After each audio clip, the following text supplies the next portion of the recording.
시청자 여러분 안녕하십니까? 용감한 토크쇼 직설 원일입니다. 미국과 중국의 무역 전쟁이 결국 우리나라를 곤란한 지경으로 몰고 가고 있습니다. 대충 합의할 거란 당초 전망과 달리 미국과 중국은 기술 패권 전쟁으로 치달았고 이젠 진영 싸움으로 확산했습니다. 바로 일본과 러시아입니다. 일본의 아베는 미국의 찰떡처럼 붙었고 러시아 푸틴은 중국의 손을 잡았습니다. 표면적 이유는 5G 동맹입니다. 중국은 한국 기업에 동참하라고 노골적으로 압박하고 있고 미국은 우리 정부에 중국과 선을 그으라고 대놓고 압박하는 모양새입니다. 동맹은 미국, 경제는 중국, 줄타기 외교, 말처럼 쉽지가 않습니다. 경제적 파급 효과만 보면 구한말 이후 최대 기로란 얘기까지 나옵니다. 샵 3698 100원 유료 문자로 시청자 의견과 질문 받아가면서 전문가들의 합리적 토론 이끌어 보겠습니다. 직설 시작합니다.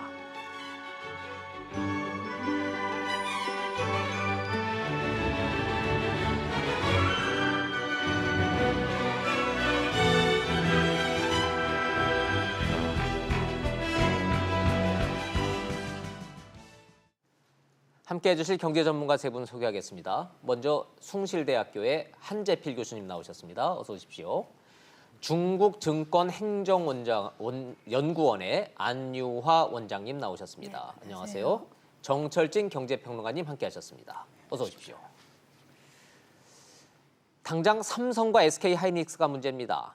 중국이 미국 편들면 보복한다 이런 식입니다. 미국도 가만히 있진 않겠답니다. 중간에 낀 우리 정부와 기업, 고민이 큰데 그 정도가 심각합니다. 상황 먼저 보시고 토론 시작하겠습니다. 중국 경제를 총괄하는 국가발전개혁위원회가 지난주 글로벌 기술기업 관계자들을 불렀다고 미국 언론들이 보도했습니다. 미국의 마이크로소프트와 델뿐만 아니라 삼성전자와 SK 하이닉스 등도 포함됐습니다. 이 자리에서 중국 정부는 미국의 요구대로 중국 기업의 부품 공급을 중단하면 심각한 결과에 직면할 것이라고 경고한 것으로 전해졌습니다. 또 중국에 있는 생산시설을 이유 없이 해외로 이전하면 응징할 것이라는 으름장까지 놓았습니다. 현재 중국 상무부는 중국 기업의 이익을 침해하는 외국 기업을 제재하는 이른바 블랙리스트를 작성 중입니다. 在不可靠实体清单的实施中，我们将依法保护企业的合法权益。 때문에 이번 소집은 미국의 화웨이 제재 등에 동참하면 리스트에 오를 각오를 하라는 뜻으로 읽힙니다. 최근 해리스 주한 미국 대사가 화웨이와의 협력을 중단하라는 요구로 해석될 수 있는 언급을 한 상황에서 중국 당국으로부터 반독점 조사까지 받고 있는 삼성과 SK는 공식 입장이 없다며 조심스러운 태도를 보이고 있습니다. 미국과 중국 간 패권 쟁탈전이 주변국에 대한 노골적인 편가르기로 치닫고 있습니다. 우리 기업들이 어느 한쪽을 선택하기 어려운 상황이지만 정부의 이렇다 할 대응책은 아직 나오지 않고 있습니다. 안 그래도 경제가 안 좋아서 참 먹고 살기 힘든 세상인데 이게 중국과 미국의 이 압박이 생각보다 심각하다 이런 내용을 지금 베이징 특파원이 전하고 있네요. 먼저 중국 상황부터 좀 정리를 좀 해가면서 어느 정도 심각한 건지 우리 기업이 느끼는 압박감은 어떤 건지 한번 자세히 한번 좀 요거부터 좀 짚어보도록 하겠습니다. 먼저 중국인이시고 성균관대학교에서 강의하고 계시고 중국 경제 전문가이신 안유화 교수님. 안유화 교수님이지만 중국인이세요. 네. 그렇죠? 네. 예. 지금 저 미국 기업하고 한국 기업들을 다 중국이 불러 모았다는 거 아닙니까? 네. 근데 봤더니 국가발전개혁위원회? 네. 이게 뭐 어디 국가 기관이에요? 예, 그렇죠. 뭐 상무부, 뭐 농업부, 뭐 여성부처럼 이렇게 국가 한 개의 부서고요. 예. 주로 중국의 장기 발전, 계획 이슈들을 그러니까 이슈를 제기하고 짜고 계획을 만드는 국가기관입니다. 좀 생소하기는 한데 여기가 힘이 센 모양이에요? 가장 세죠. 그러니까, 가장 세고요. 예, 삼성이나 SK 입장에서 여기에서 들어오라 그러는데 당신들이 뭔데 우리를 불러? 우리 바쁘니까 다음 달에 들어갈게요. 이러면 수 없는 위치예요? 그렇죠. 그게 관리부서고요. 이번에 부른 거는 뭐 딱 뭐 어떻게 하겠다라고 부른 건 아니고요. 예. 그 중국에 이미 들어가 있는 외사 기업들, 특히 이쪽 그 IT 산업에 있는 기업들을 불러서 중국이 지금 밝게 위해서 뭘 내놨냐면 예. 국가 기술 안전 관리 리스트라는 걸 내놨어요. 그래서 그걸 설명하는 자리였거든요. 예. 설명하는 자리에서 지금 이런 글로벌 정세가 이러니 내년에 이런 협조를 부탁드린다. 뭐 그러면서 얘기 나온 걸로 알고 있습니다. 네. 말이 협조지 지금 불러 들어간 기업들을 보니까 한국에서는 삼성, 미국 퀄컴, 영국 ARM, 핀란드 거의 다 노키아 모든 국가들 주요 핵심 기업들은 다 불러 들어갔네요. 다 불러서 예. 발개회에서 하고 있는 국가 기술 안전 관리 리스트라는 게 무엇인지 예. 그리고 이걸 어떤 걸 뭐 국가적 안전에 위협하는 행위를 했을 때 어떤 뭐 처리를 할 것인지 등등에 대한 소개하는 자리였어요. 네. 그러게요. 자, 리스트를 만들었다, 협조를 당부했다, 점잖게 얘기를 하기는 했다고는 하는데 뭐 쉽게 얘기해서 한재필 교수님 네네. 저 통상 전문가로 보셨을 때 중국의 국가발전개혁위원회라는 데가 이런 핵심 기업들 다 한 자리에 불러 모았다. 점잖게 얘기했다. 자, 뭘 말하고자 하는 겁니까? 하고자 하는 얘기는 중국은 한마디로 정리하면 까불지 말라는 얘기입니다. 까불지 말라는 얘기는 이게, 미국 정부가 부품 공급하지 말라라고 얘기하고 있는데 정말로 부품 공급하지 않으면 당신들 장사하는데 재미없을 거야 이런 뜻인가요? 예, 제가 보기에는 그 아까 말씀하신 대로 조금 점잖은 자리에서 점잖게 얘기를 이제 했다고 볼 수 있습니다만 실제적인 표현을 보면요. 예. 뭐 영어로 표현해 보니까 퍼니시먼트라고 해서 이제 뭐 응징하겠다, 제재하겠다 또는 뭐 조금 그런 단어가 예, 표현되어 예, 있습니까? 표현이 좀 셌다라고 생각이 되거든요. 아하. 사실은 지금 저희가 미국이라는 어떤 큰 힘 때문에 사실 우리 정부에서 얘기하고 나고 화웨이의 어떤 그 거래를 하지 말라는 거에 대해서 저희가 그걸 또 말을 안 들을 수 없는 상황이거든요. 아하. 그럼 직접적으로 그거에 영향이 가는 건 한국 기업들이거나 또 이제 기업들일 텐데 그 기업들이 아무래도 좀 미국의 말을 듣는다라고 한다면 여러 가지 생각을 할 수 있을 거라고 생각을 합니다. 예. 부품을 납품을 안 하거나 아니면 또 아주 그냥 중국 시장에서 나오는 것까지도 뭐 자기들 어떤 액션 플랜은 있지 않을까라고 생각을 하는데 네, 네. 이미 제가 생각하기에는 중국 쪽에서는 조금 대못을 치겠다라는 생각이 들고요. 뭐 아시겠습니다만 저희 그 삼성이나 하이닉스도 한 5조 정도씩 하웨이에 공급을 하는 거로 알고 있습니다. 네. 매년. 근데 거기에 대해서 지금 뭐 미국 측을 따르게 되면 그걸 못 팔게 되고 예. 또 이제 추가적인 또 중국에서의 어떤 또 압박도 들어올 것 같아서 이러지도 저러지도 못하는 상황이 아닌가라는 생각이 들고 있습니다. 샌드위치란 표현이 좀 그래서 좀 나오고 있다라고 설명을 좀 해주고 계십니다. 미국 정부가 한국을 비롯한 전 세계 유수 IT 기업에게 중국 화웨이와의 거래를 중단해라. 거기다 부품 공급을 중단해라. 속속 다 미국 기업들은 동참하겠다고 지금 선언을 한 상태고요. 자, 정평론가님. 네. 잘하면 우리가 이런 기회에서 SK 하이닉스와 삼성전자가 좀 반사이익을 볼 수도 있습니다라는 전망도 있기는 있었습니다만은 네. 돌아가는 판세를 놓고 보면 꼭 그렇게 볼 수 없다라는 느낌은 좀 듭니다. 네, 처음 보도가 나왔을 때 이제 여의도증권 일부에서 예. 오히려 삼성전자가 수혜주다 뭐 이런 얘기가 나오기도 했고 그날 하루 주가가 오르기도 했었는데 미국의 퀄컴이 화웨이의 부품 공급을 못하게 되면 네. 그 반사이익을 삼성전자가 볼 것이다. 이런 네. 전망이 있었죠 분명히. 특히 이제 구글 같은 경우에 이제 안드로이드 OS를 화웨이에 탑재하지 않는다고 하면 네. 반사이익은 뭐 삼성전자가 볼 것이다. 이런 분석이 거의 초반에 나왔었는데 제 기억으로는 하루 만에 거의 반나절 만에 이제 이게 틀렸다. 오히려 그건 짧은 생각이라고 나오는 것이요. 좋아요. 예, 예, 실질적으로 이런 문제도 또 나오는 겁니다. 즉 우리가 일방적으로 미국 편만 들 수도 없고 좋아요, 일방적으로 좋아요. 중국을 예. 선택할 수 없는 이런 상황의 딜레마에 오히려 빠지기 때문에 뭐 당초에 나왔던 삼성전자가 수혜 볼 것이다라는 상황은 좋아요. 오히려 좀 그러면 맞지 않습니다. 정평론가님은 저희 같은 이제 일반인들과 달리 우리 기업들 접촉 많이 하시고 그쪽 사람들 많이 만나시니까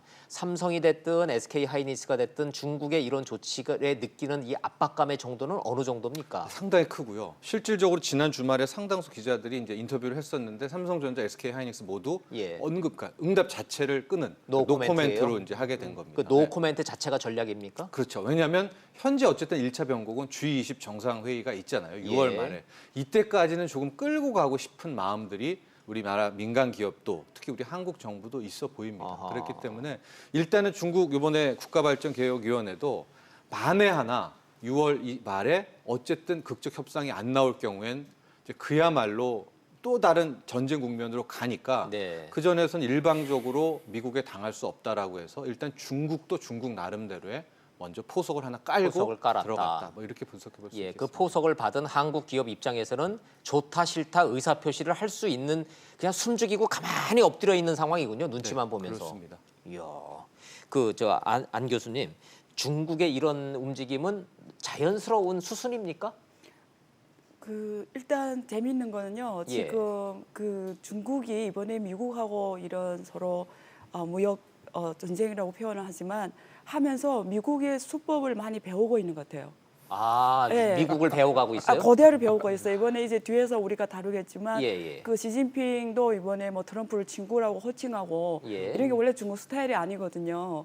근데 이렇게 지금 미국의 수단으로 미국을 때리는, 예. 미국을 대응하는 그게 좀 태극권 권법하고 비슷해요. 일단 상대방의 힘으로 상대방을 치는 게 태극권이거든요. 예. 그래서 지금 많은 이번에 나온 블랙리스트 중국의 부커커스티清단에서 예. 믿을 수 없는 또 블랙리스트라고 사무부에서 내놓은 게 있거든요. 네, 지금 말씀하신 그 중국어 발음으로 하신 게 그게 상무부에서 내놓은 거고요. 그다음에 이번에 발개위에서는 아하. 국가기술안전 리스트라고 내놨어요. 예. 근데 이게 다 미국을 그대로 따라해서 미국이 똑같은 수법으로 국가 안보를 내세워서 중국 기업을 화웨이를 때리듯이 중국도 똑같이 자기 법률을 내세워서 지금 이런 우리나라 기업들을 발전 못하는 거에서 우리도 맞대응하겠다라는 예. 자원을 지금 하고 있고요. 어허. 그다음에 이제 한국 기업들이 어려운 처지를 말씀하니까 제가 보충 말씀드리면 재미있는 거는 일본은 굉장히 미국과 딱 같이 가는 나라잖아요. 그럼에도 네. 불구하고 도시바라든가 파나소닉은 네. 이런 어려운 국민의 중국 기업들하고 힘을 같이 보태겠다 발표를 했어요. 아하, 같이 가겠다고. 일본 기업도 좀 엎드리는 분위기로 가고 있군요. 예, 하겠다고 같이 예. 우리가 내내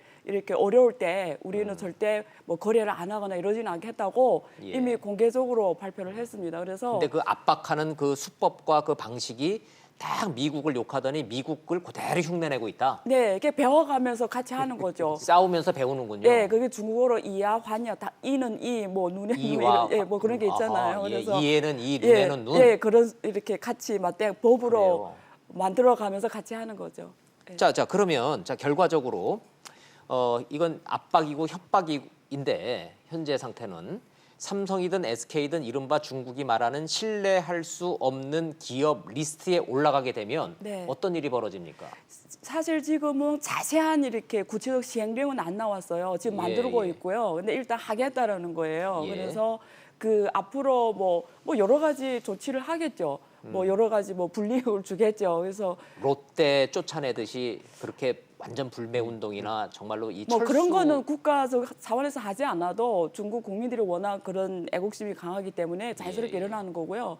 근데 구체적으로 시행령을 어떻게 만들어 갈지는 아마 지금 고민 중에 있을 거예요. 중국도 예. 하나 그냥 말씀드리고 싶으면 아까 말씀하신 대로 신뢰할 수 없는 기업이라고 하면 네. 정부가 가장 하기 좋은 게 세무조사서부터 5만 가지 그렇죠. 규정을 여러 가지 세게 되게 해서 많은- 내세를 하면 네. 기업 운영이 굉장히 어려워지지 않습니까? 근데 그렇죠. 그거는 정부가 갖고 있는 권한으로 할 수 있는 부분이고요.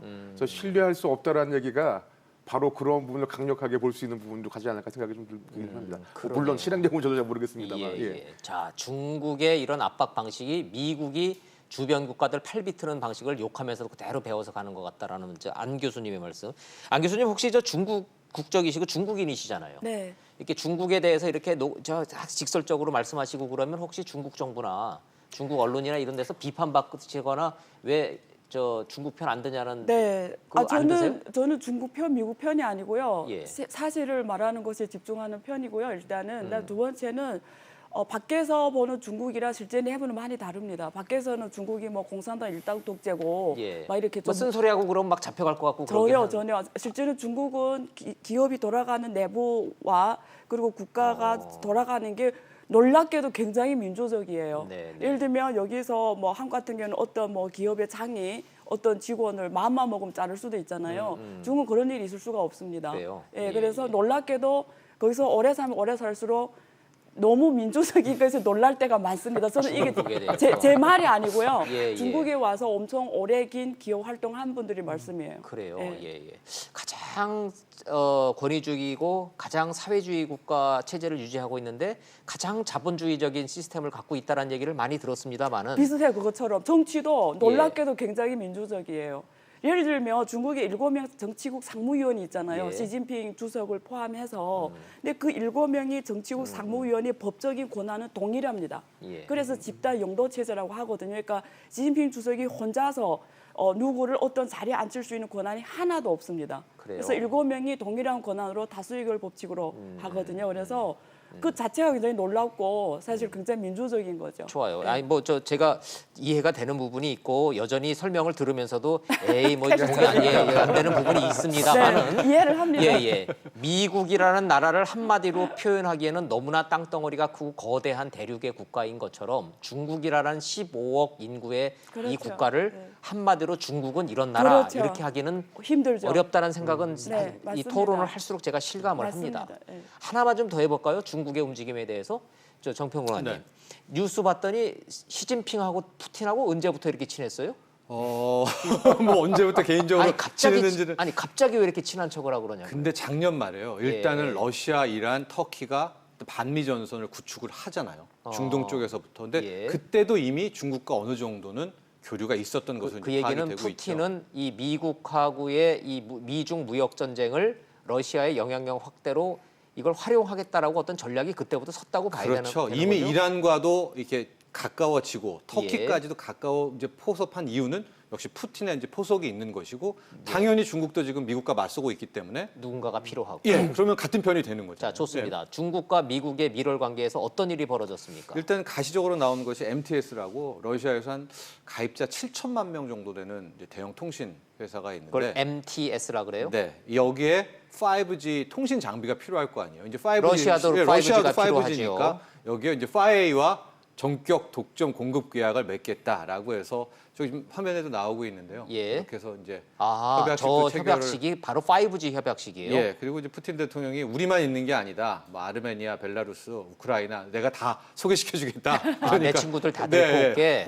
관련해서 그쪽에 통신 장비 해라. 이제 뭐 이렇게까지 얘기를 하면서 일단은 마치 미국의 트럼프 대통령에게 뭐 지켜봐라라는 듯한 이제 진영 그런 것들이- 싸움처럼 돼버렸네요. 그렇죠. 이제 현재는 거의 미국 대 반미의 진영 싸움으로 가고 있어요. 자, 궁금한 거는 네. 화웨이가 저렇게 되면은 활로가 찾을 수 있습니까? 러시아와 손잡으면? 일단은 저걸로는 부족하죠. 화웨이 같은 안 돼요. 경우에 전 세계 통신 시장을 이제 공략하고 있는 기업이기 때문에 예. 실질적으로 그러나 화웨이 입장에서도 저렇게 러시아라는 버팀목이 있다면 저걸 통해서 어떤 활로를 찾아볼 수 있는 방안이 있기는 하지만 결과적으로 5G의 통신 장비 시장을 구축하려면 지금 미국이 나를 따르라고 했던 뭐 호주든 영국이든 네. 우방국까지 들어가야지 뭐 기업이 설 수가 있죠. 네. 미국 언론도 중국과 러시아의 이런 밀월 관계를 반 트럼프 전선 구축이라 딱 규정을 저렇게 하고 있네요. 네. 저렇다면 서방 언론도 시진핑 주석과 푸틴 대통령의 저 밀월 관계는 우연은 아니라고 보겠군요. 네, 그런 것 같습니다. 어허, 그렇군요. 중국 입장에서 봤을 때는 러시아가 뭐를 해줄 수 있습니까? 얼마나 큰 도움이 됩니까? 일단은요, 러시아가 하나는 군사적으로 의미가 있고요. 하나는 예. 경제적 협력인데요. 이번에 경제적으로는 약 200억 달러에 되는 협력이 체결된 걸로 알고 있고요. 네. 단기로 봤을 때는 지금 미국에서의 대도 수입을 중지하겠다고 했잖아요. 네. 그걸 지금 러시아에서 하겠다고 이번에 이미 계약을 체결을 했고요. 근데 미국에서 사오려고 했던 어떤 대도, 콩 수입을 예, 예. 미국 걸 안 사고 예. 러시아산을 사오겠다. 예, 그래서 중국이 1년에 8천만 톤 수입을 합니다. 그중에 3분의 1이 미국에서 하는데요.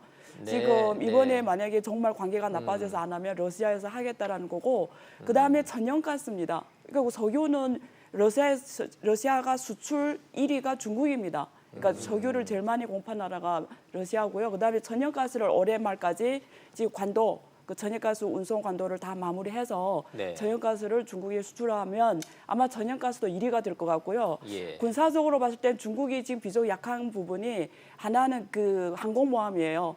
이런 기술들을 러시아에서 또 같이 좀 공부하면서 좀 더 경제형 항공모함을 만들 수 있을 것 네, 같고요. 네. 그다음에 비행기죠. 지금 민항기 이런 건 중국이 아직 조립을 했습니다만 기술력이 많이 떨어지거든요. 그렇죠. 그런 면에서 또 러시아의 많은 기술 협력이 있을 수도 있고요. 5G는 반대로 또 러시아 측에서 중국의 많은 이런 노하우와 네. 또 앞으로 사물 인터넷 포함해서 모든 인공지능까지 해서 지금 협력을 같이 하겠다라는 거거든요. 그래서 이번에 만나서 체결한 게 이름이 뭐냐면 신시대. 앞에 신시대가 붙은 게 중요합니다. 예. 신시대 전면 전략적 협력 동반자 관계인데요. 뒤에 전면적 협력 동반자 관계는 옛날에 2011년에 이미 했어요. 했고. 근데 이번에 새로 붙은 단어가 신시대입니다.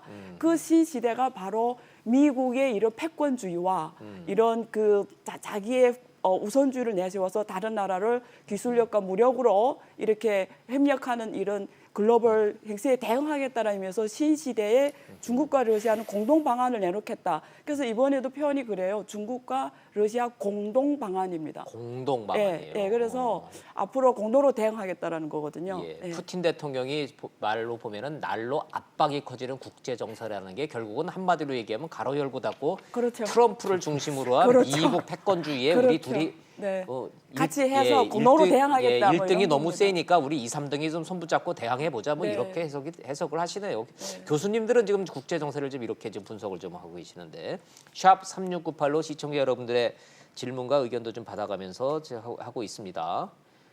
아유 벌써부터는 뭐 저 적극적으로 우리는 미국 편에 서야 된다라는 의견들 많이 나오시는데 자 우리의 선택이 어떨지는 잠시 뒤에 저희가 저 코너가 좀 마련이 돼 있습니다. 교수님들 고견을 한번 여쭤보도록 하는데 또 눈을 일본 오사카로 좀 가봐야 되겠습니다.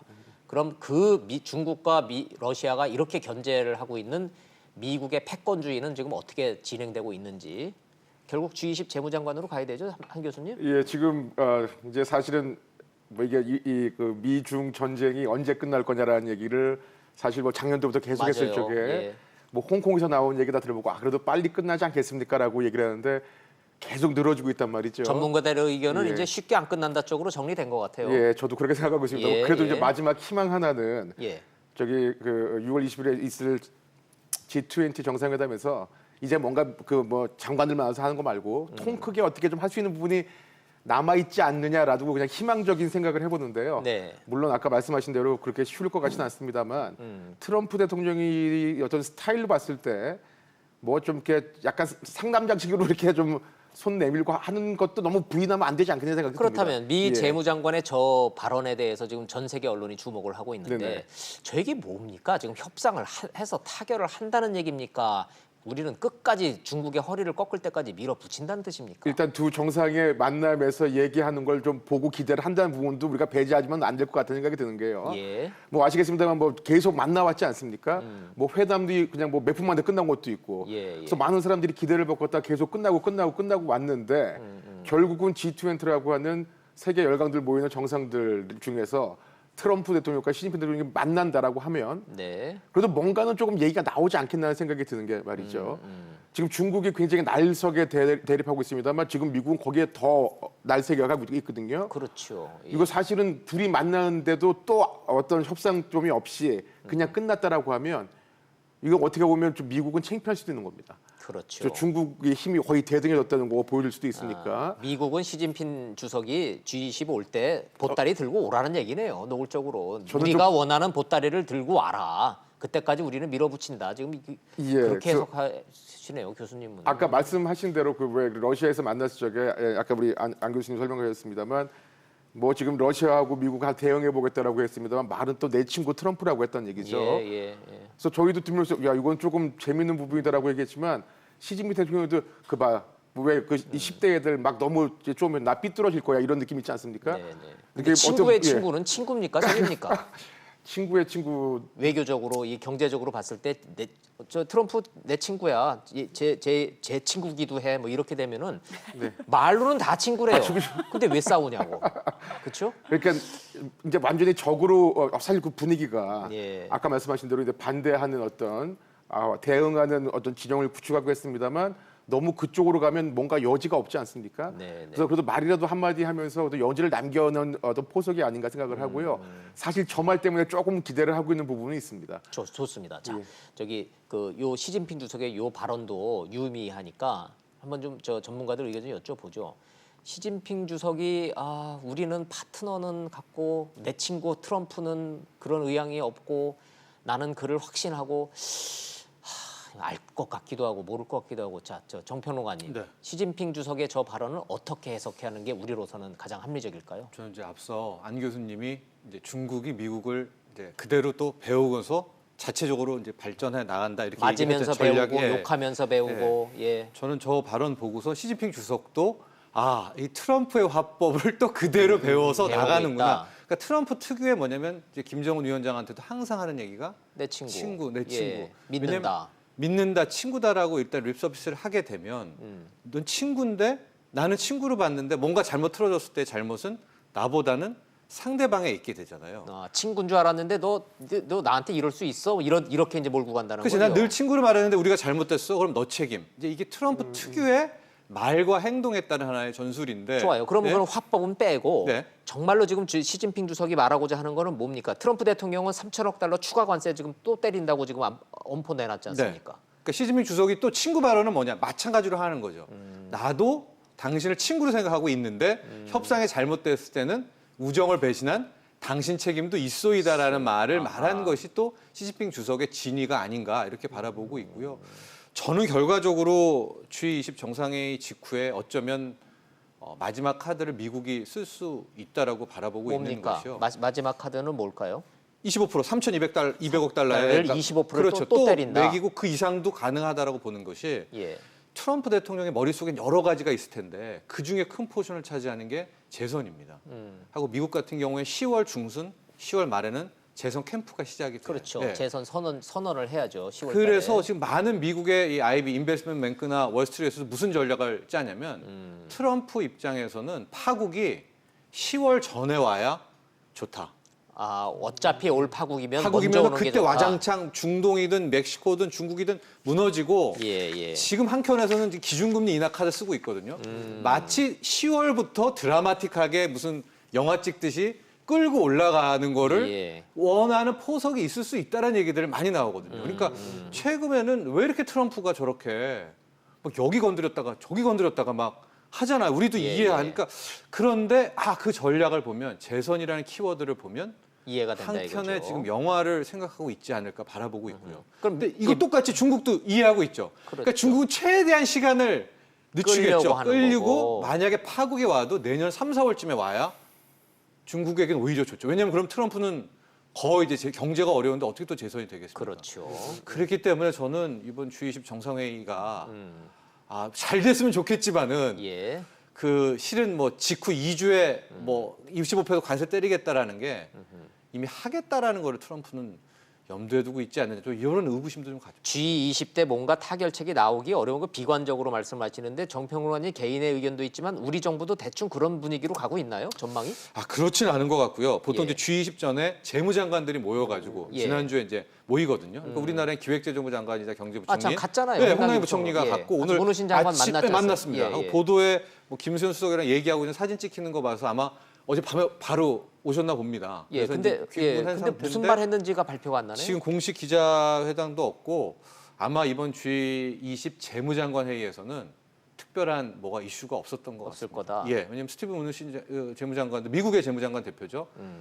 G20 정상회의에 둘이 결정할 것이다라고 짧게 언급을 했잖아요. 그래서 실제 이번 재무장관들이 만나서 한 얘기는 뭐 국가 플랫폼, 뭐 빈곤국 지원, 네. 좀 이런 이거 뭐 그건 하나만 전쟁과는, 아니고 우리가 관심 있는 얘기였었던 것 우리가 같아요. 관심 있는 거는 네. 문훈신 장관이 우리 홍남기 경제부총리를 만나서 중국한테 지금 압박받고 있다며 네. 그렇다고 중국한테 굴복하고 그 밑에 가서 줄 서면 미국한테 정말로 되돌릴 수 없는 보복을 당할 거다라고 우리 정부를 압박할 거다라는 전망은 상식선에서 가능한데요. 네. 무슨 말이 주고받았는지는 왜 아무도 말을 안 하고 있죠? 홍남기 부총리가 아직까지 뭐 그 홍남기 부총리만이 알겠죠. 예. 하고 근데 그거는 실질적으로 상식선에서 생각해 보면 뒤집어 얘기하면은 네. 문우신 미 재무장관이 우리 장관 만나서 만났습니다. 뭐 중국한테 그렇게 압박당하고 있는데 힘드시죠? 우리 신경 쓰지 마시고 중국말 그냥 듣고 그냥 적당히 잘 가세요. 이렇게 하진 않을 거 아니에요. 그렇게 하진 않았을 그렇죠. 거고요. 네. 어떤 만남과 둘만의 개별회도 이제 뉴스로 파악이 됐으니까 예. 만났다라는 보도는 나왔는데 무슨 말을 주고받았는지 보도가 나오지 않는 그 속사정과 그 얘기를 한번 좀 우리가 이 예측을 한번 해보는 겁니다. 이게 수를 한번 더 보는 건데. 그렇죠. 예. 네. 예. 자 시청자 여러분들이 이런 분위기를 좀 이해를 좀 하셔야 될 것 같아요. 근데 이번에 미 재무장관 봤더니 네. 중국 인민은행장이면 우리로 따지면 한은 총재잖아요. 네, 이강. 네. 대놓고 압박한 거 아닙니까? 뭐 당신들 이렇게 나오면 환율 조작국 지정할 거야 이렇게 해석해야 되는 거 아니에요? 뭐 어떻게 어쨌든 보셨습니까? 위안화 환율 절하 카드를 쓰지 말라 뭐 이런 얘기인데요. 예. 지금 제가 계산을 대충 해보니까 만약에 G20 20에서 만나서 잘 안 되면 예. 나머지 3,250억에 대해서 때릴 거 아니에요, 관세를. 예, 예. 그러면 중국에서 그 리스크를 해지하려면 환율이 약 7.4 정도로 가져야 돼요. 그러니까 달러와 위안화의 환율을 환율이 7.1달러에 7.4 위안까지 가면 대충 그 충격을 스무스하게 해지할 수가 있는데 네. 그래서 이강이 이번에 그 만났을 때 거기에 대한 얘기를 보니까 우리는 시장에 맡기겠다라는 거고요. 네. 그리고 우리 환율 말고도 다른 카드가 많다. 지준율 인하라든가 금리도 공간이 있다. 그래서 다른 카드도 많아서 우리는 카드가 많게 걱정할 게 없고 일단 위안화는 시장에 맡기겠다라는 이런 표현을 썼고 그 다음에 또 하는 얘기가 그렇다고 해서 위안화를 뭐 이렇게 뭐 그런 게 아니라 또 합리적인 선에서 유진하겠다 뭐 이런 또 이런 얘기도 했어요. 그래서 제 생각엔 적절한 절하는 할 것 같고요. 네. 용인을 할 것 같습니다. 그게 그러니까 7을 넘는다 안 돼. 이강이 하는 얘기는 7을 넘는다.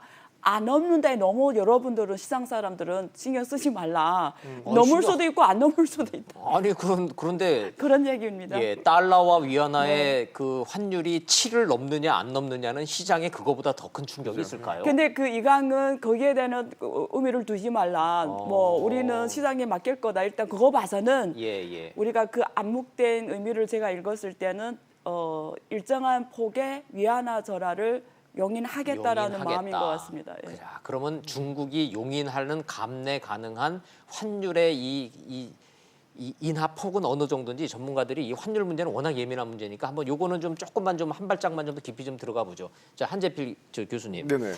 결국은 환율 전쟁으로 가는 겁니까? 중국과 미국이 이렇게 되면? 저는 저번에 날씨도 말씀드릴 것 같습니다만 미국이 진짜 크게 쓸 수 있는 중국에 대한 압박은요. 예. 환율 조작국 규정입니다. 관세 아니죠? 관세도 있긴 입니다만 예, 예. 진짜 더 힘들어할 건 환율 조작국이거든요. 환율입니다. 자, 근데, 그러면 예, 예.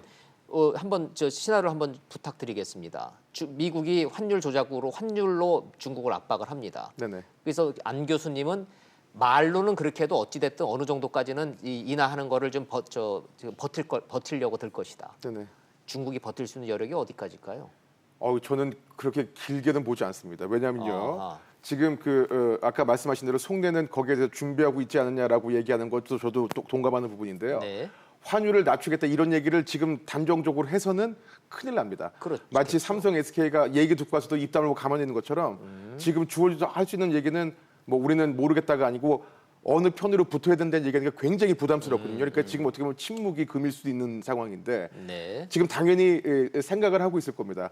저렇게 무너진 얘기도 했고 그러면 어느 정도 준비는 하고 있겠습니다만 갑자기 그럼 우리는 환율로 해서 한번 뭐 맞서보겠다라는 얘기하면 진짜 미국을 더 건드는 거거든요. 자극한다, 예, 이거죠. 환율 한번 세게 나가보자라는 얘기로. 예. 그러니까 뭐 자기가 할 수 있는 거에서 아주 굉장히 합리적으로 얘기를 했습니다만 저도 속내는 우리 안 교수님 말씀하신 대로 이미 준비는 하고 있지 않나 싶은 생각이 있고요. 네네. 근데 환율 갖고 또 얘기가 나오면 지금 제가 알고 있기로는 지금 미국이 거의 직전이 아닌가 보고 있습니다. 예. 미 재무장관의 요 발언은 막 말을 패패 꽈놔서 좀 다소 어렵긴 합니다만은 시청자 여러분들의 이해를 좀 돕기 위해서 잠깐 좀 보고 가야 되겠습니다. 중국은 중국의 위안화를 약하게 하려는 욕망을 갖게 있다고 시장이 볼 것이다.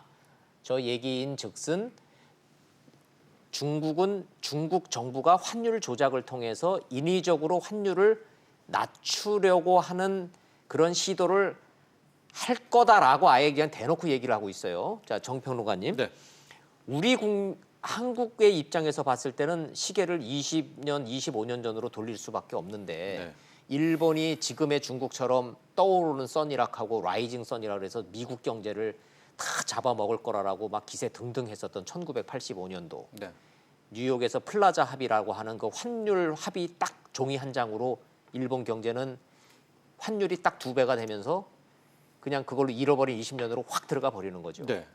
자, 그렇게 보면 네. 중국도 과연 일본처럼 무릎을 꿇을 거냐 환율 앞에서 그러니까 그 엔화 플라자 합의와 지금 위안화는 약간 좀 결이 다릅니다. 그걸 여쭤보는 겁니다. 예, 그걸 여쭤보는 겁니다. 그렇게 당시에 가는 미국 거냐? 전략은 뭐였냐면요. 예. 근데 미국의 어쨌든 그 패권 전략들을 보면 항상 자국 경제의 40%, 지금 40% 조금 넘었을 때는 어떤 식으로 내칩니다. 때리죠. 예, 그래서 예. 이제 소련이 당시에 날아갔고 그랬죠. 일본도 기가 막히게 한 41%, 42% 추격했을 때 예. 이제 플라자 호텔에 만나서 이제 엔화 절상을 하는데 예, 항상 명분은 미국의 경상 수지가 이게 적자가 난다. 네. 미국 시장에 와서 다들 그냥 너무 무역 적자를 많이 우리가 입는다. 우리가 손해다. 예. 이거 좀 불공정 거래 시정하자. 이렇게 시작을 해요. 시작을. 그렇습니다. 그래서 그때 모임을 살짝 말씀드리면 일본이 그렇게 잘 나가니까 예. 너네가 기술도 좋고 하니까 엔화를 대폭 절상해라. 예. 그래도 먹고 살만하지 않느냐 하고 그때 미스테리는 일본이 그걸 받아들입니다. 그러니까 그런 자신감이었는지 뭔지는 모르는데 그걸 받아들이고 엔화가 굉장히 이제 뭐 세계적인 통화가 되죠. 고평가가 예, 예. 되면서 버블이 끼고 그게 한순간 터지고 예. 수출 안 되고 뭐 이렇게 무너졌는데 그 당시의 분위기만 놓고 보면 일본이 그거를 만약에 거부했으면 주일 미군 뺀다 그런 소리 나왔을 거 아니에요. 그렇죠. 하고 또 일본 기술력을 보면 저도 기억이 나는데 수출이 또 될 것도 같았어요. 워낙 네. 일본 제품들이 뭐 좋다, 영향력이 메이드 인 있었고, 재팬이었기 예, 예. 때문에 그런데 실은 그게 버블로 이어지게 되죠. 그렇죠. 부동산 버블로 예. 이어지게 됐는데 이제 지금 같은 경우에는 위안화 절상 카드를 미국이 쓸 거냐? 저는 오히려 반대편으로 공격할 가능성도 있지 않느냐 미국 그 입장에서. 무슨 뜻인지 그러니까 궁금합니다. 지금 전략적으로 아까 우리 안 교수님도 한 7위안, 저도 한 7.3위안 정도면은 3천억 때려도 커버는 될 것 같거든요. 환율로 예, 예, 중국의 관세를 환율로. 3천억 달러에 대해서 25%를 관세를 맞아도 예. 환율로 7위안이 넘어가면 그 정도 더 상세가 절하시키면 된다. 예, 제가 보기에 아. 중국은 충분히 버틸 수 있을 것 버틴다. 같은데 일본하고는 이 사이즈가 결이 다르고 다르죠. 예, 체급이 다르다는 예, 얘기예요. 근데 오히려 미국이 그거를 절상으로 즉 환율 가치를 높여라라고 때리는 게 아니라 네. 아예 공격을 해버리는 그러니까 외환 보유고를 공격을 해버리는 그러니까 오히려 더 위안화 가치를 폭락시키는 쪽으로 공격할 가능성 그러니까 양날의 검을 들 수 있지 않나 이렇게 볼 수가 한국이 있고요. IMF 맞은 것 같이 중국이 그렇죠. IMF 외환 위기를 겪을 수 있다? 예, 그러니까 그게 물리적으로 가능한 얘기입니까? 힘들지만 지금 상황에 보면은 중국의 고정 비용이 최근에 1대1로도 비롯해서 쓰는 돈이 굉장히 많습니다. 이제 그래요? 중국도 그렇기 때문에 지금 일각에서는 위안화를 오히려 고평가 절상시켜 가지고 압박한다는 전략도 많이 나오지만 네. 오히려 스스로 중국이 이렇게 절하할 때 거기를 뒤따라가는 그럴 수도 있을 것 일본을 같고. 공격하는 방식하고는 이 칼날이 다 두 개가 있군요. 네, 일본은 무조건 절상시켜 가지고 예, 스스로 절상을 무너지게 시켜서 만들었고요. 무너지게 만들었는데 네. 중국은 오히려 두 가지 칼날이 다 시나리오가 가능하다. 네. 이건 안 교수님한테도 여쭤봐야 되겠네요. 네. 중국 입장에서 봤을 때 어느 게 더 위력적이고 더 공포스러운 시나리오입니까? 일단은 그러니까 중국은 항상 적정한 선을 강조하는 이유가 예. 너무 평가절하돼서도 안 되고요. 안 되고. 또 너무 절상이 돼도 안 되잖아요. 근데 양쪽 다 폭이, 재앙이니까요. 그 폭이 최고 절상한 게 6.09까지 갔어요. 6.09, 6.09. 예, 예. 제일 높게 가 절상이 돼서 달러당 위안이 6.09. 예. 그다음에 과거에는 거의 8위안에 2015년 이전까지는 8위안에 1달러 8위안까지 계속 유지가 됐었어요. 됐었어요. 그래서 이 폭은 중국에서 경험한 폭이거든요. 예. 그런 면에서 받아들일 수 있는 견딜 수 있는 폭이란 예, 말씀이시군요. 견딜 수 있는 폭이라고 보시면 되겠고요. 예. 그다음 일본하고 조금 다른 게 중국은 자본시장이 개방이 안 됐습니다. 근데 왜 이게 위안화가 환율이 중요하냐면 그게 통화의 대외 가격이에요. 그래서 옛날에 한국 외환 위기 할 때 1달러 2천이 가면서 외화가 확 빠져나가 버리면서 국내 금융성이 무너져 버리거든요.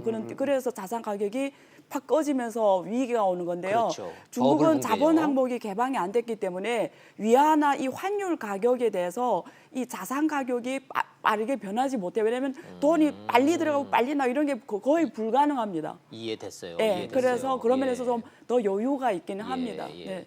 85년도, 84년도에 미국이 환율로 일본을 공격을 할 때는 잘 나가던 우리 돈 한 20억, 30억짜리 하던 도쿄의 그 고급 아파트들이 순식간에 반토막 3분의 1토막이 그렇죠. 나서 그게 네. 이제 버블 붕괴로 갔는데 그러면서 굉장히 위기가 오는 거죠. 베이징이나 샹하이의 좀 고급 아파트들 얼마나 합니까? 저 뭐 우리로 따지면 우리가 보통 그 한국보다 우리가 보통 PIR 지표라고 합니다. 그게 P는 부동산 가격이고요. 예. R은 소득을 말합니다. 그래서 예. 소득 대비 부동산 가격 PIR로 우리가 버블이니 아니냐를 평가를 예. 하는데요. 서울이 약 7배에서 8배고요. 서울이. 예. 근데 중국은 일선 도시라고 해서 북경, 그다음에 저기 상해, 상해, 심처 이런 데는 예. 20배가 넘어갑니다.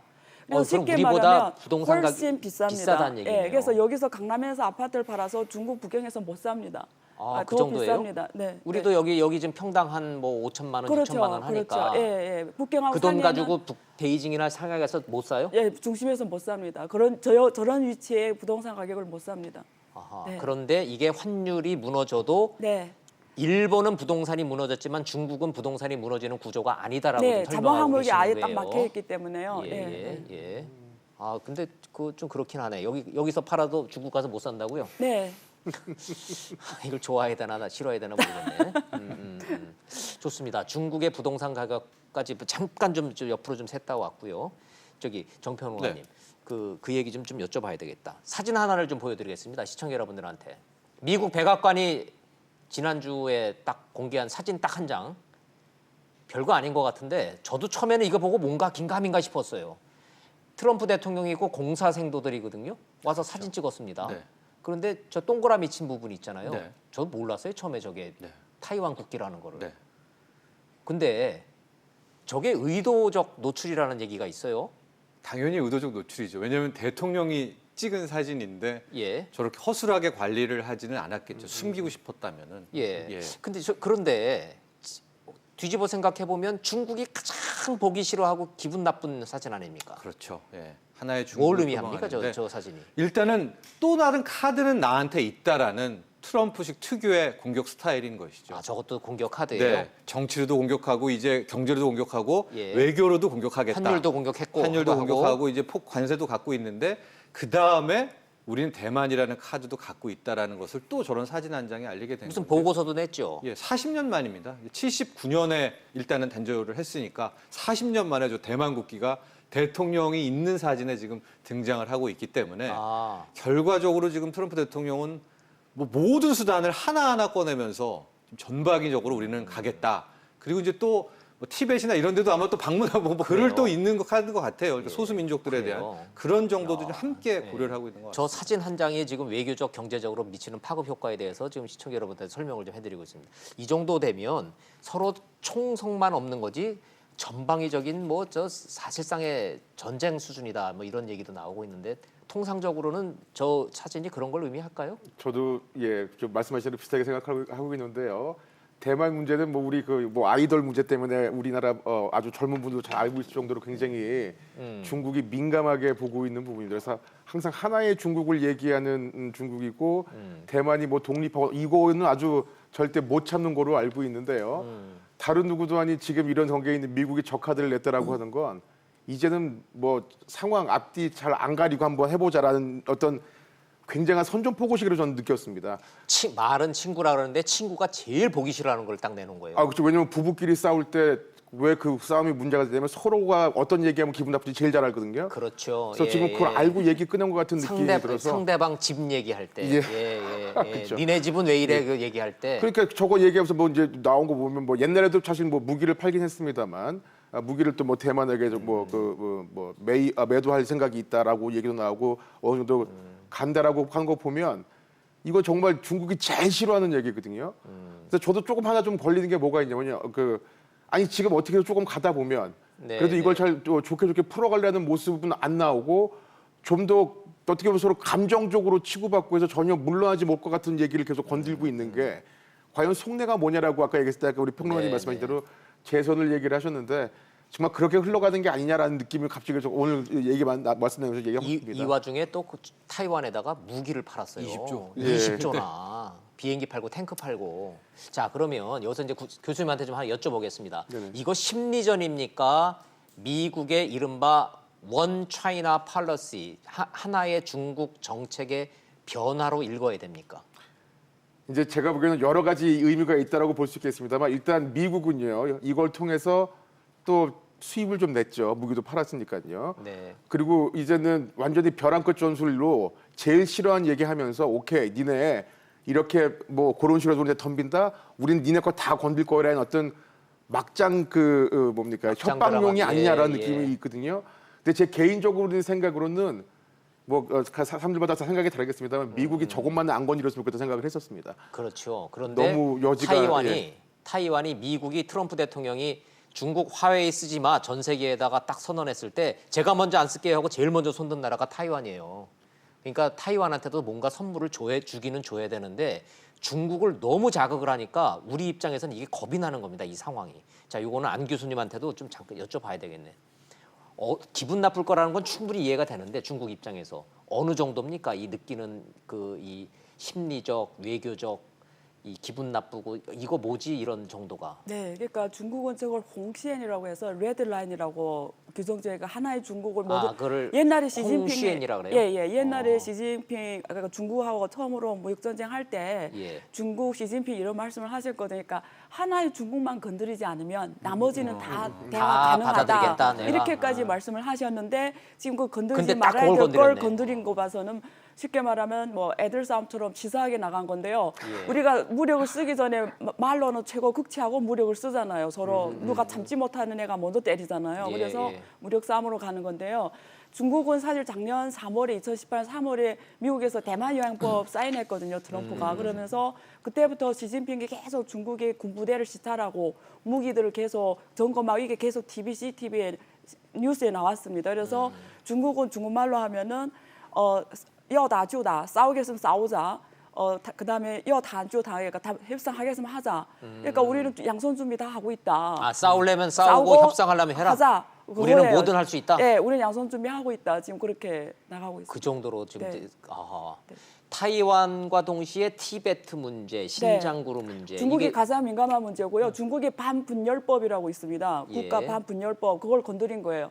거기에 하나의 중국이 가장 중요한 원칙이고 조항인데요. 이건 분명히 건든 겁니까? 예, 분열을 건드린 거죠. 예. 오, 네. 이야, 중국은 또 이렇게 받아들이고 있군요. 이야, 뭐 엄청 심각한 문제죠. 예, 저는 예. 가장 우려하는 지금 일이 발생한 거죠. 그래요. 안 네. 교수님도 개인적으로는 요 대목을 가장 걱정하시는군요. 네, 왜냐면 건널 수 없는 루비콘 강을 걷는 것처럼 지금 이제 저는 걱정이죠. 그래서. 예, 예. 네. 미국이라는 나라가 뭐 이걸 감정적으로 이렇게 했을 리는 없는 거고 네. 미국도 전략을 가지고 한 발 한 발을 지금 이거 압박을 하고 있는 건데 요 대목은 중국 입장에서 봤을 때는 굉장히 걱정스러운 대목이라고 좀 말씀하시는데 우리는 본능적으로 이렇게 되면 북핵 문제 해결을 위해서 중국의 협조가 절대적으로 필요하고 김정은을 설득할 수 있는 지구상의 유일한 사람은 시진핑인데 중국을 이런 식으로 몰아쳐서 이렇게 몰고 가면은 북핵 문제 이거 어려워지는 거 아닙니까? 걱정이 있죠. 그렇죠. 걱정이 있음에도 불구하고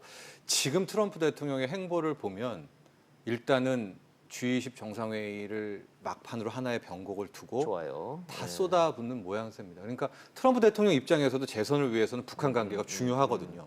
그래서 우리 입장에서는 시진핑 주석의 행보도 중요하지만 또 트럼프 대통령이 그동안에 해왔던 일들이 있습니다. 오바마 정부와는 굉장히 다르게 북한 정책에 있어서는 좀 활기차게 그렇죠. 가고 있어요. 그러니까 예. 우리도 굉장히 지금 애매한 이제 그런 상황이 어려워요. 있습니다. 예, 어렵어요. 예. 진짜 어려운 상황. 예, 미국의 압박을 무시할 수가 없는 게 그 버티던 멕시코가 최근 며칠 사이에 손 들었죠. 네, 손 완전 들었는데 만세 부른 거죠. 예, 만세 불렀는데 이제 CNN하고 뉴욕타임즈는 이제 약간 좀 결이 다른 보도.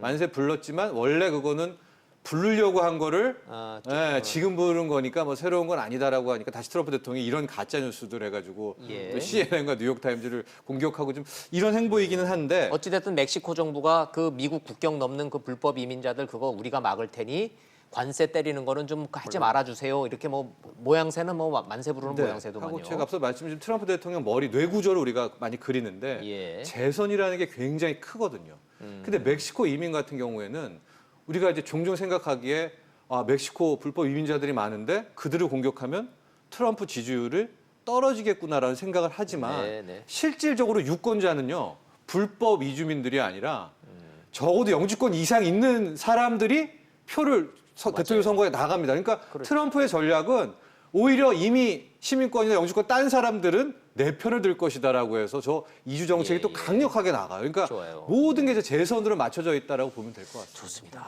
아이고 이게 뭐 전 세계를 다 다루려니까 정신이 없기는 한데 왔다 갔다 해서 이게 태평양을 사이로 지금 뭐 저희가 왔다 갔다 합니다만은 이게 시청자 여러분들이 일목요연하게 지금 미국과 중국의 이 포석이라는 게 얼마나 전방위적이고 얼마나 광범위하게 있는지를 이해를 좀 하셔야 되겠다고 생각을 해서 제가 좀 왔다 갔다 좀 합니다. 마지막으로 중국 얘기 하나만 좀 더 좀 짚어보도록 하겠습니다. 한 교수님. 네네. 중국이 WTO에서 빼달라고 지금 미국이 이렇게 자꾸 이렇게 또 압박을 한다는데 가능한 얘기입니까 이걸?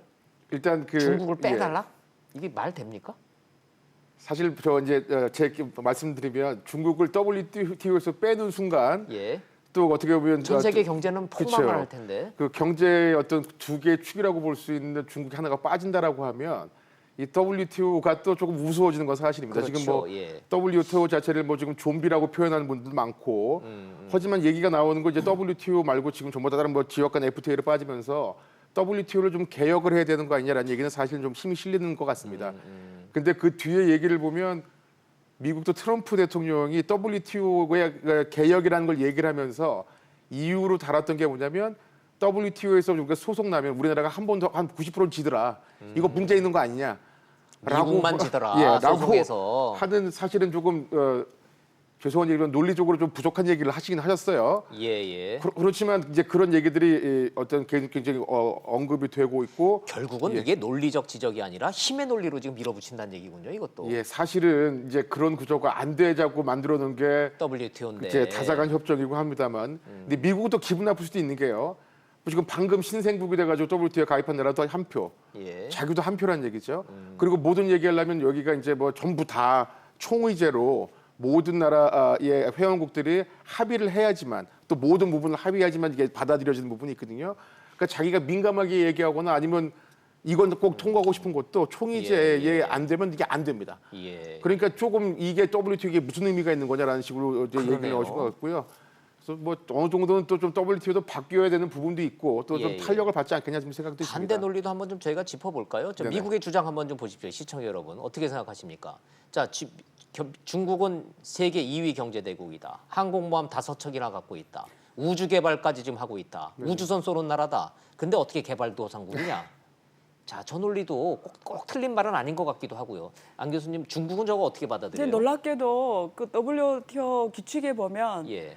기준이 있어요. 발전도상국 나라 기준이 있는데요. 그건 네. 1인당 GDP가 $10,000 이하면 발전도상국이고요. 중국이 지금 얼마입니까? $9,800 아직 정도가 $10,000 돼요. 안 그래서 되는군요. 중국은 절대 그 기준으로 절대적인 발전도상국 국가입니다. 그러니까 그 WTO 네. 기준에 보면 항공모함 갖고 있다고 뭐 개발도상국 아니고 네. 이런 게 아니라는 얘기죠, 기준이. 네, 단지 그런 건 있어요. 그 WTO에 자기가 스스로 내가 이제 발전도상국 나라가 아니라 내가 뭐 중등국가다, 발전국가다 되고 싶다면 그거 포기할 수가 있어요. 그 지위를. 그래서 브라질이 그랬어요. OECD에 가입하기 위해서 이번에 그 대통령이 네, 그 이제는 자기네 발전도상국이 아니다라고 선포를 했거든요. 그러면 그게 그렇게 대학을 또 발전도상국이 아닌 걸 해줘요. 그래서 지금 중국에 압박을 줘서 너네 스스로가 이제 발전도상국을 포기해야 되는 거 아니냐. 그 지금 그 뜻이고요. 그런 뜻이군요. 근데 중국이 그동안 뭐 산업 보조 지원 정책, 뭐 관세 뭐 여러 부분에서 다른 나라하고 차별 정책을 펼칠 수 있었던 거는 저것 때문입니다. 발전도상국. 그렇죠. 그래서 중국 입장에서는 정부 지원금 다 주고 예, 합법적으로 보조금 한 주고. 거예요. 예. 근데 왜 이러냐 지금 이러는 거예요. 근데 미국 딱 봤더니 자기네 만든 규정에 중국을 잘 활용하고 있는 거예요. 그래서 이제는 룰을 바꾸려고 하는 거죠. 그래서 예. 지금 그런 문제가 있는 거죠. 예. 하나 말씀드리면 환율 절상되면요. 네. 이게 아마 소득이 더 올라가는 효과도 있을 수 있습니다. 그렇죠. 절사되면 거의 예. $10,000 넘어갈 수도 $10,000 있죠. 넘어갈 수 $9,800. 그렇죠. 그러네요. 또 환율만 근데 저기 전화가 해도 되는 게 좋죠. 이렇게 해서. 자, 좋습니다. 자, 미국과 중국이 벌이고 있는 전방위적인 군사적으로 총 쏘고 대포 쏘고 뭐 비행기끼리 이렇게 폭격하는 것만 빼고는 미국과 중국은 사실상의 전쟁 상태라고 봐도 학자들 사이에서는 뭐 과언이 아니다 이런 얘기 좀 나오고 있습니다. 자, 이 두 고래가 싸우는 거 얘기를 이제 여기까지만 좀 하고 우리는 그 중간에 껴서 어떻게 해야 되는지 우리 걱정 좀 한번 좀 해보죠. 자, 정평론가님, 네. 우리 정부 보관이 뭐예요? 아직까지는 공식 보관은 없고요.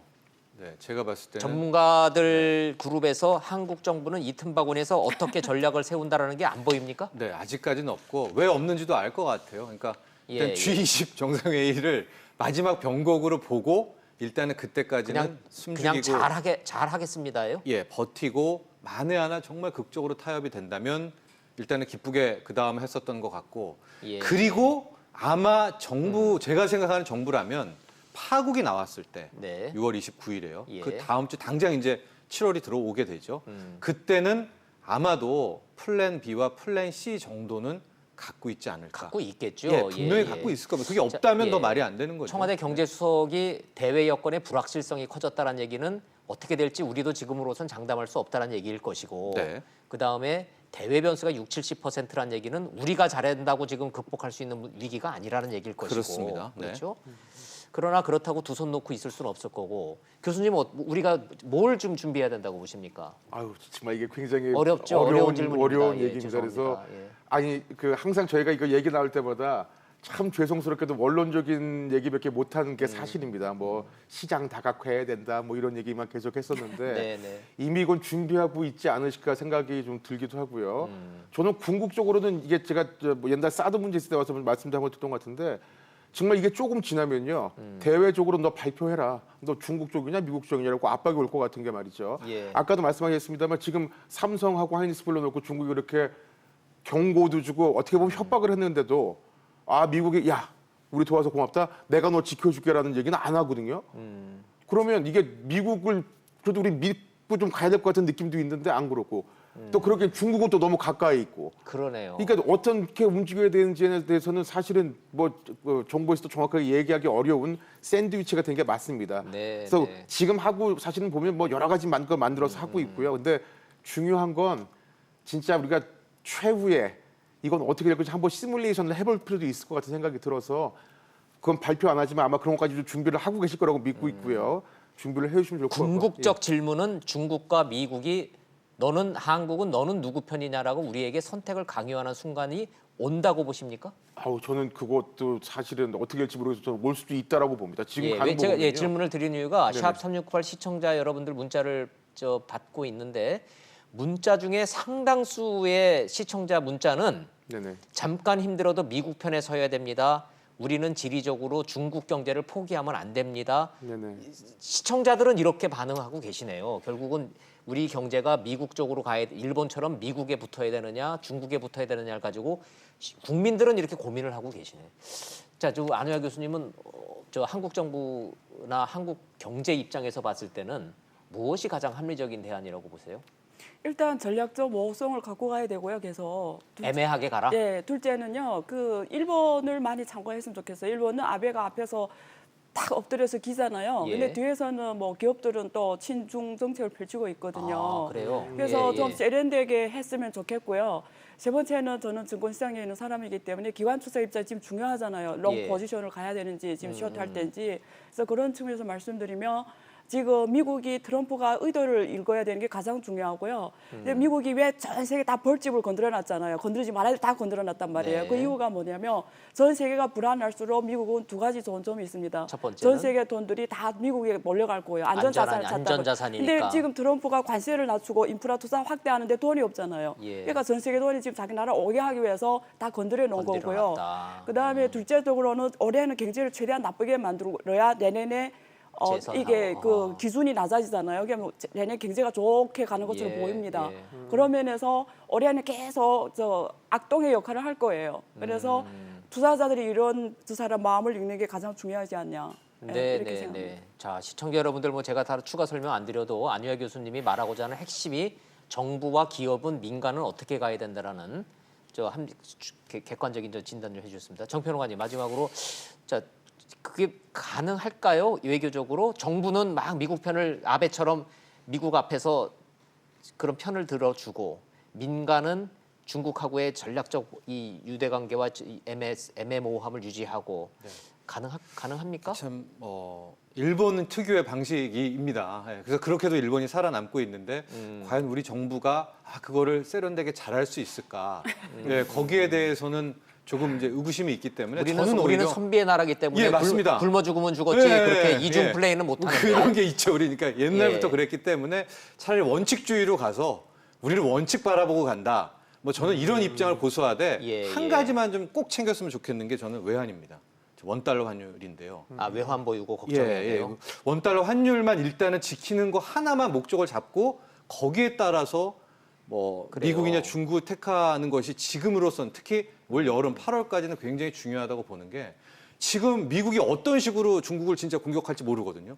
그렇기 때문에 우리가 이 상황에서 우리가 피해 없이 올여름과 겨울까지 가려면 지금 환이 무너지면은 진짜 답 없습니다. 그러니까 최근에도 한 달 만에 1,194원까지 가면서 네네. 벌써 지금 이탈 조짐, 불안 조짐이 보이고 국민들도 요동을 치잖아요. 예, 그래서 예. 이 환율을 가장 잘 관리할 수 있는 그 선택지, 그거를 고른다면 뭔가 해법은 네네. 있지 않을까. 예, 금리하고 또 연동돼 있겠죠. 네, 금리 그렇습니다. 정책하고. 뿐만이 아니라 미국과 중국 어디에 했을 때 원을 보호할 수 있느냐에 대한 것도 분명히 아마 시뮬레이션 해야 될 것 같아요. 우리 정철진 평론가님은 여의도에 있는 수많은 애널리스트라고 계속 이래 토론을 하시고 저기 하시면서 네. 지속적으로 한국 경제의 곡간이 돼 있는 이 외환 보유고 지키는 문제가 정부 입장에서는 굉장히 중요한 문제라는 얘기를 여러 차례 강조를 하고 계시는데 네. 정부도 그 부분은 염두에 두셨으면 좋겠습니다.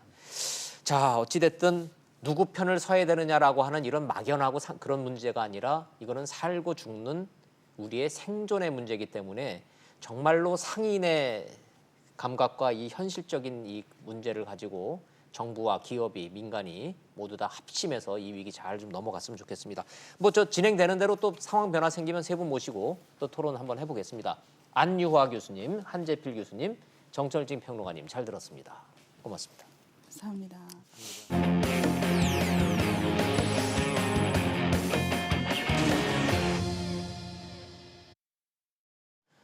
아유 경제 걱정하시느라고 막 머리들 아프실 텐데 오래간만에 기분 좋은 축구 소식도 한번 좀 보고 가시죠. 아유 우리 저 젊은 친구들 자랑스럽습니다. 아주 끝까지 그냥 땀해주는 그 승부 드디어 4강 갔습니다. 잘하면 결승도 갈 수 있습니다. 한번 영상 보시고 이슈 따라잡기 돌아오겠습니다. 오늘도 목청껏 애국가를 부르며 마음을 다잡은 이강인은 1대0으로 뒤진 후반 15분 비디오 판독으로 페널티킥이 선언되자 전담 키커인 조영욱에게 양해를 구합니다. 그리고 직접 키커로 나서 날카로운 왼발 슛으로 대회 첫 골을 신고하며 동점을 만들었습니다.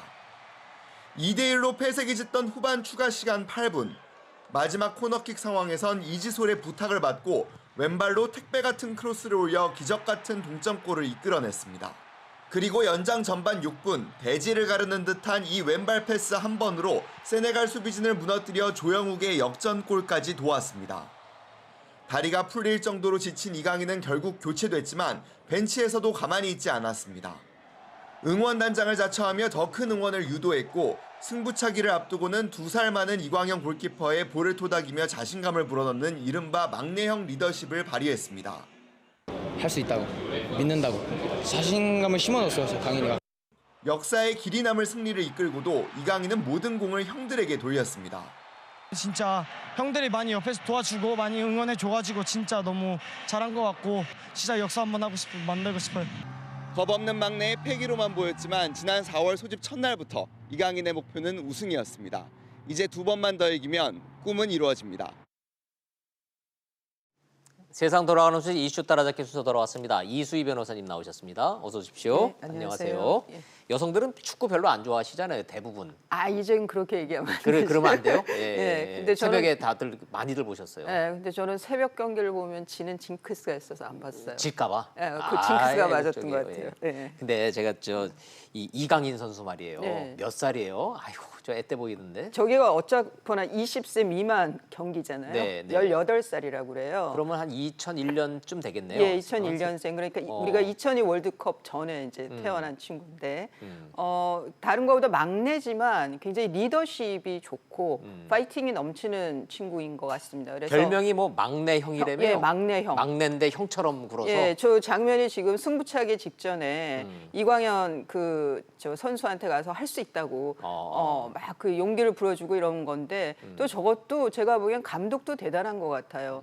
그 위계라든가 이런 거를 좀 권위적인 감독이면 저런 분위기가 안 나올 수도 있죠. 이제 스포츠부터 그런 게 깨지는 것 같아요. 예. 그리고 그 정정호 감독인가요? 그렇죠. 예, 예. 그분이 실업팀에 잠깐 있고 그 이후에 유소년 팀을 코칭을 했다고 그러는데요. 그러니까 아마 그 감독이나 저 코치진도 그렇고 선수들도 그렇고 좀 바뀐 시대 분위기도 있지만 정말 중요한 거는 소통인 것 같아요. 그게 그렇죠. 결국은 저런 좋은 결과를 네, 주는 것 네. 같습니다. 예. 네.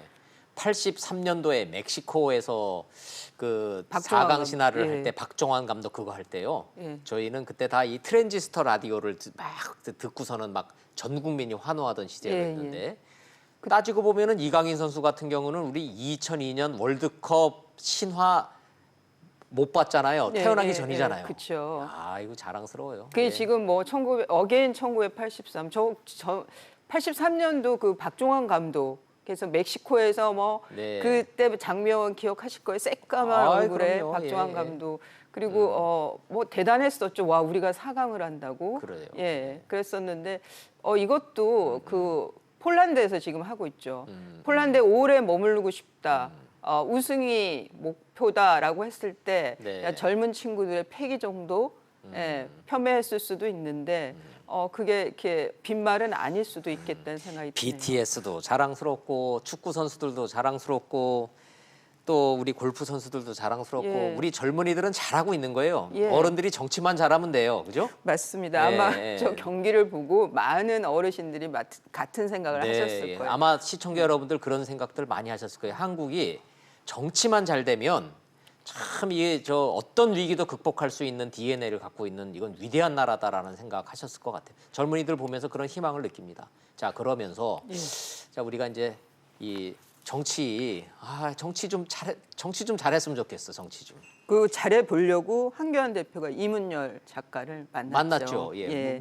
무슨 얘기를 하셨대요? 네, 이제 지난 8일 그러니까 이문열 작가는 대표적인 지성인 중에 그 대표적인 보수로 분류가 되는 분이죠. 그래서 한교안 대표가 지난 8일 날 이문열 작가가 지금 그 운영한다고 표현하는 게 맞는지 모르겠습니다. 부악문원이라고 네. 이게 이제 작가들에게 집필 공간을 내주는 곳이 일부러 있습니다. 찾아가신 거죠? 예. 예. 거기에 이제 이문열 작가랑 고등학교 동창인 박명재 전 사무총장의 주선으로 만남이 이루어졌다고 하는데 네. 요 화면에 보이는 요 짧은 그 포토타임의 요 말 이외에는 다 비공개로 좋아요. 예. 한 50분 동안 얘기를 했다고 합니다. 저희가 젊었던 시절에 이문열 작가는 굉장히 진보적 문학가였었는데 지금은 본인이 본인에 대해서 규정을 할 때 나는 보수 꼴통으로 소문난 사람이다 이렇게 말씀을 하시대요.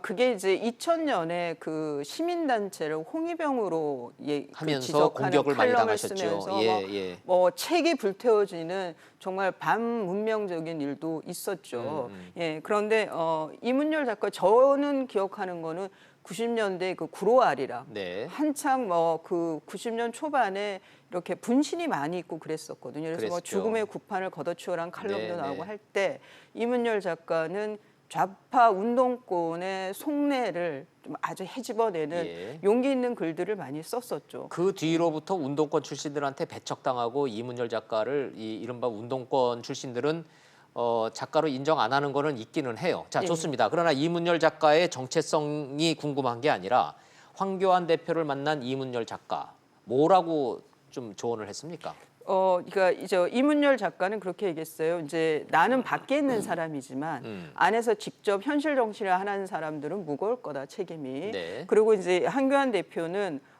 진정한 보수가 뭔가에 대해서 얘기를 나눴다. 그러면서 지난 10년간 보수 정치에서 아쉬운 점을 말했다. 그러니까 이문열 작가가 봤을 때 제일 큰 아쉬운 점이 뭐래요? 그게 블랙리스트에 문학의 대해서 블랙리스트였다. 예, 아주 옹졸했다. 박근혜 정부 때 일어났던 문학의 블랙리스트는 정말 옹졸한 정책이었다. 예. 아하, 거기에 대해서 예. 이제 한교안 대표가 뭐 이런저런 아쉬운 점들을 얘기를 많이 근데 들었다라고 황교안 대표가 했어요. 거기에 동감했답니까?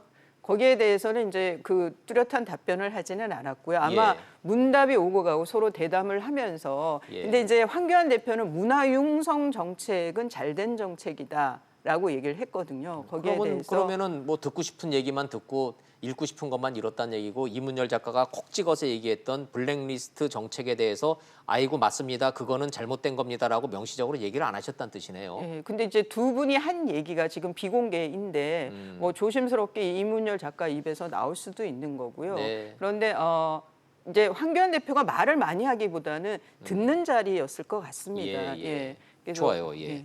자, 이문열 작가와 황교안 대표의 만남이 그랬다는 얘기까지 그럼 좀 해봤고 얘기 나온 김에 이거 저 시청자 여러분들도 정말 관심이 많으실 것 같은데 한기총이라고 있죠. 예, 예. 한국 기독교 총연합회인가요? 예, 맞습니다. 그러면 기독교의 한 절반 정도는 거기에 들어가 계시나요,들? 이게 이제 그러니까 한 2007년 10년까지는 한국 기독교 단체를 대표하는 단체가 맞았는데 저분이죠. 전광훈 현재 회장이죠. 회장님인데 목사시겠죠, 당연히. 예, 예, 한기총이니까. 현재 목사고 또 개신교. 예, 담임 목사로 있는 교회도 있고요. 그런데 그 2012년부터 한기총 내에서의 갈등이 있으면서 많은 그 과반 이상의 구성원들이 나왔다 그래요. 그래서 만든 게 한국교회연합이라는 걸 만들었고 네. 현재는 지금 그게 또 다른 단체와 또 합해지면서 한국교회 총연합이라고 하는 단체가 또 있다 그래요. 자, 그러면은 저 얘기 나온 김에 좀 하나하나 여쭤보죠. 저분이 뭐 한기총과 뭐 저분이 어떤 분이란 거는 그럼 시청자 여러분들이 알 바 아니고 저분의 발언 있잖아요. 예. 마이크를 잡고 신도 드릴 텐데 다 목사님이시니까 문재인 대통령 하야해라. 요거 어떻게 근데 하야해라? 왜요? 그러니까 왜 하야를 해야 돼요? 그러니까 나라가 망한다는 취지예요. 그러니까 이대로 이제 가면은 예. 이 나라가 망한대요. 그래서 예. 대통령이 하야해야 된대요. 근데 이제 강경 보수 쪽에 있는 분들이 예. 심지어는 이제 문재인 대통령을 대통령 인정하지 않는 분들도 있고. 그러면 또 이 전광훈 회장님은 문재인 대통령을 대통령으로 인정할 수 없다는 뜻입니까? 근데 뭐 하야 얘기하는 거 봐서는 그 인정하더라도 지금 나라를 어렵게 결단 내릴 수 있는 사람이니 물러나야 된다. 뭐 그러면서 일일 릴레이 단식 기도회를 진행하겠다라는 예, 건데 이게 이제 저 정광훈 목사가 그 한기총에 무슨 이런 회의를 거쳐가지고 낸 시국 선언문이 아니라 그걸 제가 여쭤보고 싶었는데 그럼 저런 성명선이 저런 발언이라 하는 게 한기총이라고 하는 공식 논의기구를 거쳐서 나온 게 아니고 예. 한기총 내에서도 이거는 전 목사의 순전히 개인 의견이다 이렇게 되고 있습니까? 예, 그러니까 한기총 블로그에 올린 글이에요. 그러니까 정광훈 예. 목사 개인의 그 목소리인 거고 거기서 그러다 보니까 한기총 내에도 지금 뭐 비대위가 설치가 돼서 예. 정광훈 대표 회장 저 목사의 사퇴를 요구하는 목소리도 좀 있다고 합니다. 존재하는군요. 근데 예. 지금 보면 저 정광훈 목사는 2016년에 기독 자유당이라 해서 당을 창당한 전력도 있어요. 네. 현재 기독당도 있고 예. 그리고 이제 정치적으로 이제 기독교 세력이 정치 세력화되는 거를 개인적으로는 그런 이제 열망이 있는 걸로 보이고 유튜브를 이렇게 해서 좀 보면 정치인들을 많이 교회에 간증이나 이런 걸로 모시는 아니 왜 경우가 교회가 많더라고요. 자꾸 정치의 영역으로 들어오시죠? 그게 이제 일반인들은 상당히 거부감이 들죠. 예. 근데 정광훈 목사 개인으로는 그런 데 대한 거부감이 없는 것 같고. 예. 그리고 왜 청와대를 습격을 하는데 왜 여신도를 앞세운다 그러는지 저런 것도 좀 이해가 잘 안 되는 대목이기는 해요. 예. 뭐 본인을 디트리트 본회퍼 목사에 비유한다는데 예. 이분은 독일에서 2차 세계대전 때 본회퍼의 경우엔 2차 세계대전 때 나치에 대항해가지고 처형까지 당한 목사예요. 네. 근데 그거는 그때의 상황이고 뭐 우리나라도 호국불교라는 전통은 있죠. 살생을 금지하는 스님들이 나라가 어려워졌을 땐 나가서 적군의 목을 벨 수도 있는 호국불교의 전통도 있지만 지금 상황에서 종교인도 분명히 대사회적인 메시지를 낼 수 있습니다만은 지금은 분열보다는 통합을 할 때이죠. 그러게요. 자, 한국당에 도움이 됩니까? 저 전광훈 목사의 회장이 유난히 황교안 대표를 지지하고 있죠. 이게 이제 사실 한국당하고 관련이 크게 없는 건데 네. 황교안 대표를 만나고 나서 황교안 대표가 나한테 장관직을 제의한 적이 있다 이러면서 이제 목회 중에 얘기를 했어요. 장관을 하락했대요. 근데 그거는 뭐 확인이 안 되는 거죠. 황교안 대표가 웃으면서 그런 말 한 적 없다라고 했는데 그러다 보니까 좀 도와준다는 것이 실제 도움이 되는 것 같지는 않습니다. 그러게요. 이 한광훈 회장 겸 목사의 전광훈 이 목사 겸 회장에 대해서 황교안 대표가 입장 내는 것도 없어요. 내놓기가 쉽지 않죠. 그렇죠. 예. 이걸 뭐 고맙다 하겠어요. 하지 말라 그러겠어요. 제일 곤혹스러운 도움이 안 되는군요, 한마디로. 일반인이 보긴 그렇습니다. 그렇군요. 야, 자, 한국당 참 황당한 일들 많이 벌어집니다. 하나만 더 물어볼게요. 한국당 관련해서. 홍문종 의원을 비롯해서 몇몇 친박계 의원들이 대한애국당으로 간다는 얘기가 확 돌았던데. 지금 이제 맞아요? 예, 뭐 그 홍문종 의원 아마 이제 공개적으로 얘기를 했나 본데. 예. 그 지금 한국당에서 그 당협위원장이라면 옛날 지구당 위원장이에요. 그렇죠. 거의 당무감사를 또 하고 있어요. 예. 그 얘기는 한번 물갈이가 있을 거라는 얘기거든요. 그랬을 때 홍문종 의원이나 다른 이전에 진박으로 찍혀 있던 네. 의원들 입장에서는 공천이 보장이 안 되는 거죠. 네.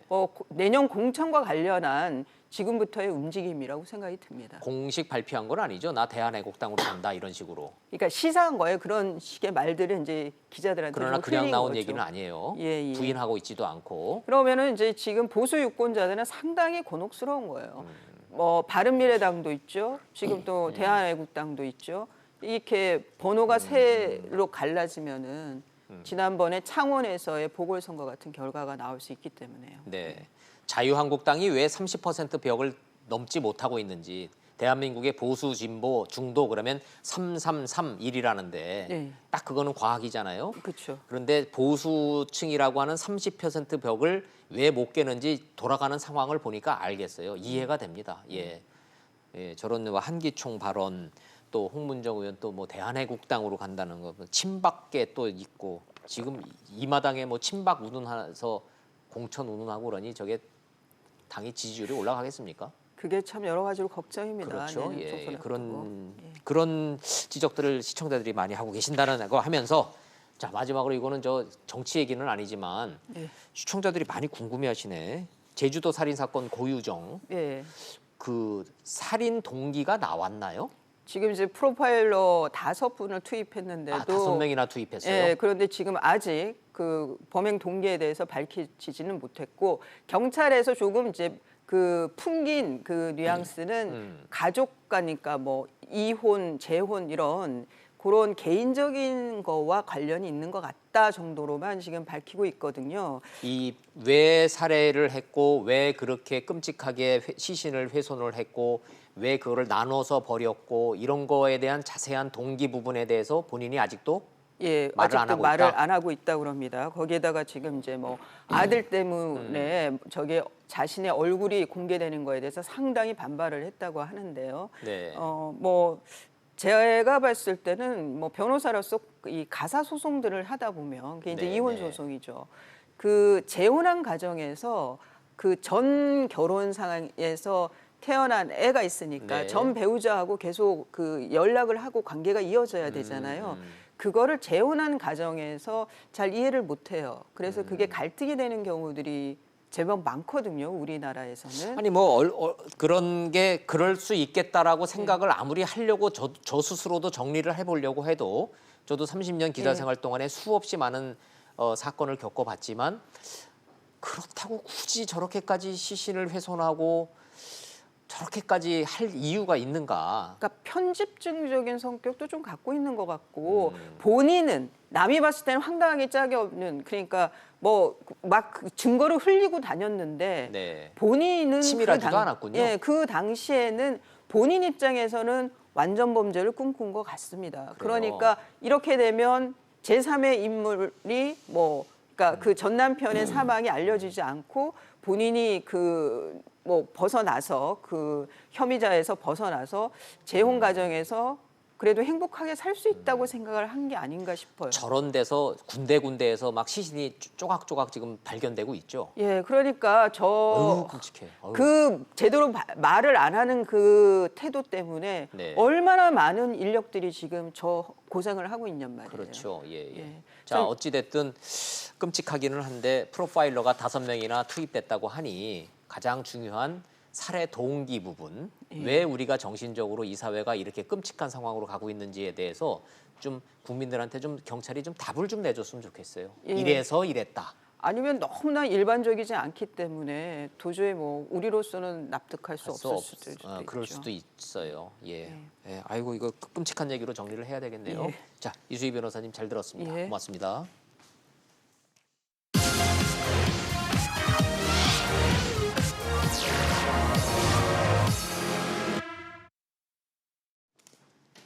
박근혜 전 대통령이 역사 교과서를 거론하고 나섰을 때 전 저건 아닌데 라고 걱정을 좀 했습니다.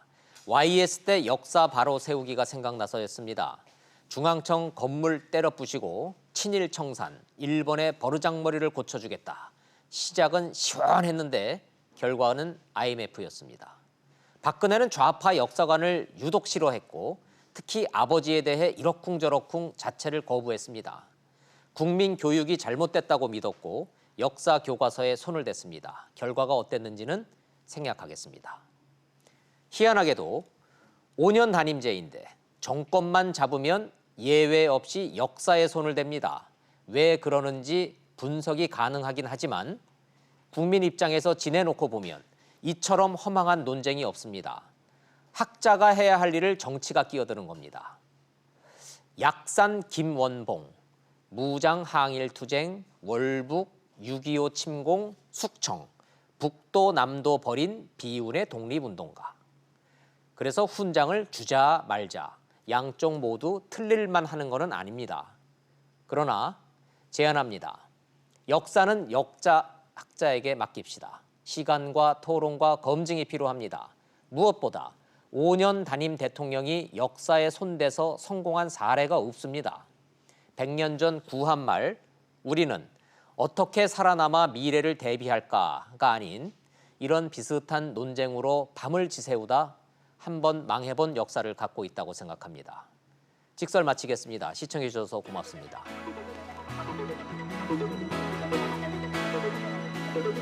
Thank you.